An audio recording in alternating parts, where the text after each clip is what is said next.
Hello and welcome to Intermediate Algebra, Unit 2, Lesson 5. It doesn't say 5 there, but this is Lesson 5. Percent word problems. Now all of the things we said in the last unit about word problems, about reading it, not jumping to a conclusion, all of those still apply here, but we thought we'd take this topic of percent and separate it out so you could really understand these better. So the objectives are pretty simple, actually. We're going to solve word problems where either there's a percent increase in the problem or a percent decrease. The ways this could vary is you could be given the amount after the increase or decrease and asked to find the amount before, or you could be given the amount before and asked to find the amount after. That's really the only variation. So we have to go back to the meaning of percent. So when I see 27% like that, we all say that, but what that really means is 27 over 100. And that's where we get the technique of when we use percent in an equation, we change it to a decimal by moving 2 places to the left. Well, the decimal is understood to be there, but when you divide anything by 100, you get the decimal moved 2 to the left. So that's the meaning of percent. You could either write 27 out of 100 in your equation or 0.27. They mean the same thing. 27 divided by 100 is 0.27. So that's what I'm talking about when I say you divide the number by 100 to get representation as a decimal. So for each problem, there are 3 things involved. There's the amount you start with before the percent change is applied, and then there's the percent increase or decrease.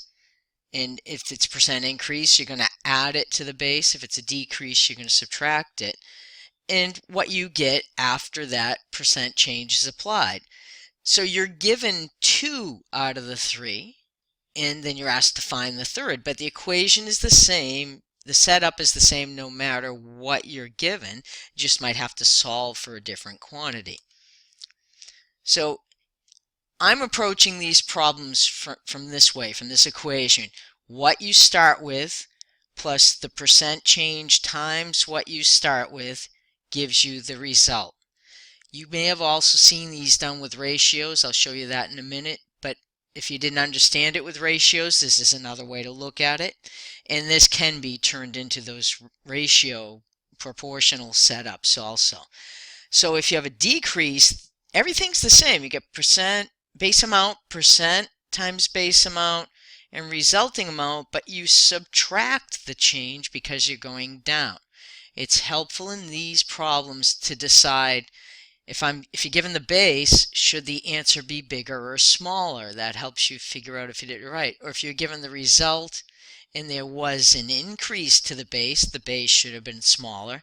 If you're given the result but there was a decrease to the base, you should have started with more than you ended.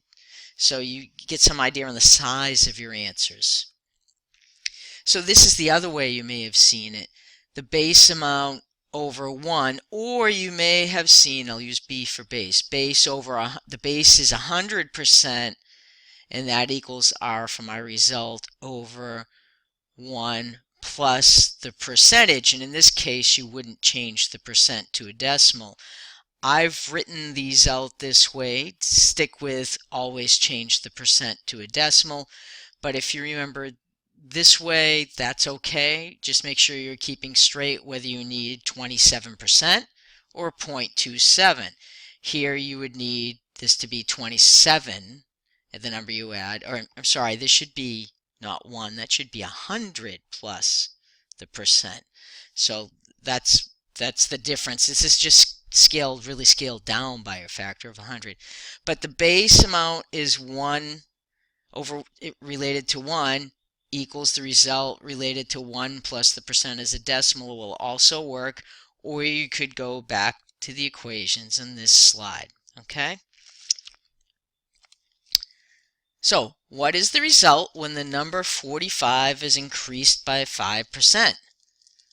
Okay, so I'm starting with the number 45. So the base is 45, and I'm going to increase, which means I'm going to add, by 5%. So my result should be bigger than 45. So I write 45 plus 0.05. Be careful, it's not 0.5. I have to move that decimal two places to the left, so that puts a 0 there. So, and then it's the percent times the base equals, I'll just call it R for result. Now you may be noticing here that if I put a 1 out here, this is 1 times 45 plus 0.05 times 45. I could, and I need to do this as the next step, group like terms and get 1.05, and there is a decimal point there, I want to draw, times 45 equals the result, and that will be how I find my result. So here is what that looks like. 0.05 times 45 was 2.25, and my answer is 47.25, and that indeed is bigger than 45. So that's our first example. So after receiving a 3% raise, your salary is $32,000. What was your salary before the raise? So what they've given me here is the result. And I added 3% to something to get the result.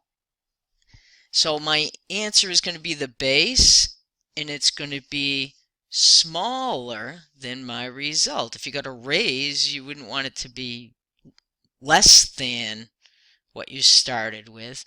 So here, that's how I set up my equation. And again, I understand there's a 1 there, so that gives me 1.03 B equals 32,000.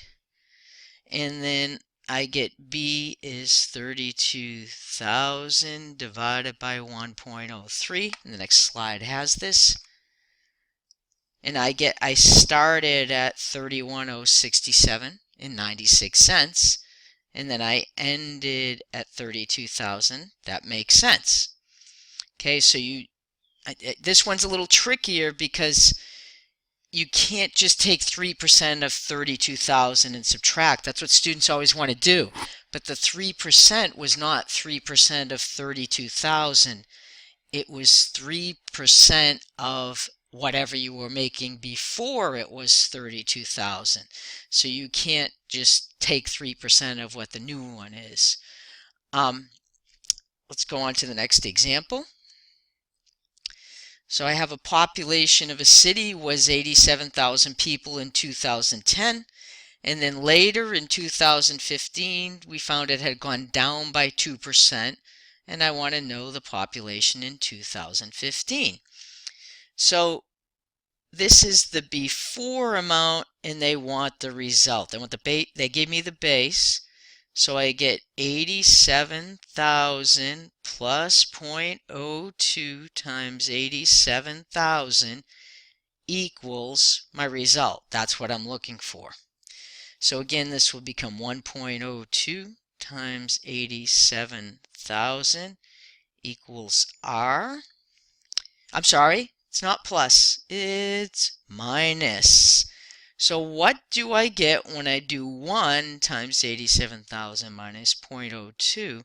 That becomes 0.98. So I get 0.98,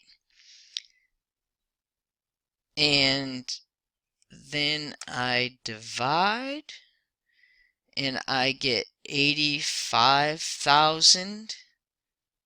I've messed all of this up, have I? No, that's right. I don't divide. I multiply. Sorry. So I multiply 0.98 times 87,000, and that shows that on the last slide. Just ignore my words. And then I get the result. And it was a decrease, so it should be less than what I started with, so that makes sense. Okay, so here are the you try it's. Here they're asking for the result. You take 412 and decrease it. Then you have a wage, and then you have a population problem. The other applications are tipping. If you want to add 15% for a tip or 20% for a tip, that would be an increase to the amount of the check you're asked to pay. That's a big application in kind of everyday life here. Sorry, I wasn't showing you that yet. Go try these and pretend you didn't see those answers and stop the video and come back and look in a moment. All right, you're back. Here are the answers to the you try it. If you didn't get these, let's figure out why. Either take them to the tutoring center, email me, take them to me. If we have class, then see me in class, or ask a classmate, but get help. Don't just live with I got a wrong answer. Okay, thank you, and we'll see you next time.